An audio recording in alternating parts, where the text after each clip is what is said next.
Not a lot of talk on the forums this week about football, with Forcecasters otherwise occupied with a double feature premiere of the Clone Wars.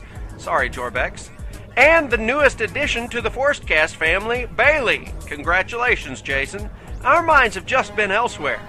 But games go on, and some wild times were on for Week 5 in the Forcecast Fantasy Football League. Hope you all know that we're absolutely huge Star Wars fans. Baltimore Spaceballs at Sith NES Tecmo Super Bowlers.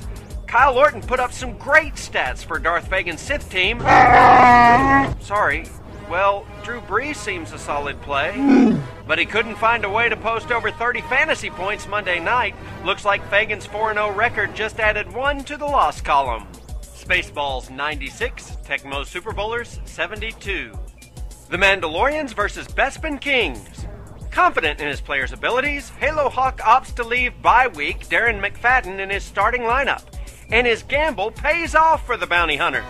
The Mando mentality and mercenary spirit overwhelm even the smoothest of opponents in a 20-point victory, 67-47. Lord Vader.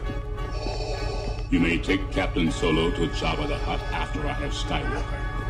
He's no good to me dead. McLovin's modal nodes versus indoor ingenious bipeds.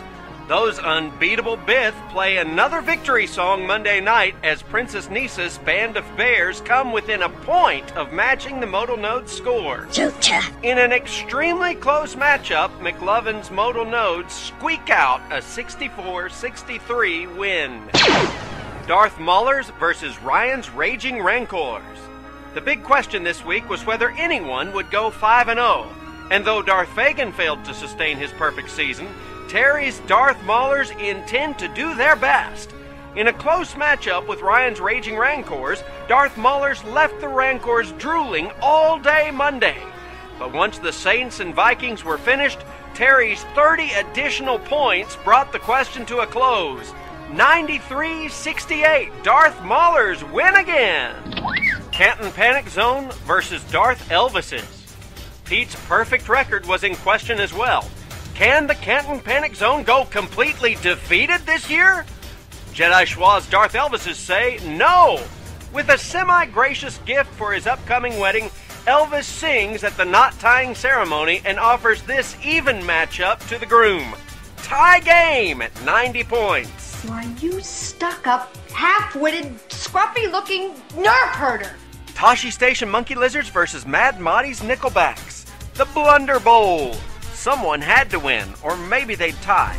The bottom of the league matchup pits an angry admiral against some loco lizards. With a pathetic performance in Detroit, Kitna feeds the Monkey Lizards to the Lions. Mad Monty's Nickelbacks finally win one, 71-38. Don't underestimate the Force. Trandosha Trojans versus iLobot. After some challenging chattering in the smackboard, Jay fails to remember to log in and insert a wide receiver into his starting lineup. But don't let it dampen your joviality, Jay. Miles Austin didn't score anyway. Mick C keeps his team undefeated for another week. 97-57, iLobot wins. Wokey religions and ancient weapons are no match for a good blaster at your side, kid. And then the final matchup, Dex Diner versus Obi-Wan's Wampas. After a great win in Dallas, who wouldn't have started Jason Campbell over a probable Aaron Rodgers in Week 5? But that sort of reasoning cost Darth Hirsch 16 points in this mighty matchup, and it cost him the game, too. The Too Cool for School Wampas romped in the Icelands to achieve a 73-63 victory. iLobot got the weekly high score with 97 points, while the team from Tashi Station needs to convert some power to score more than 38 in the future. And I'll be back in 2 weeks with a wrap-up of Week 7. Until then, I'm Shazbazzar with the Forcecast Fantasy Football League.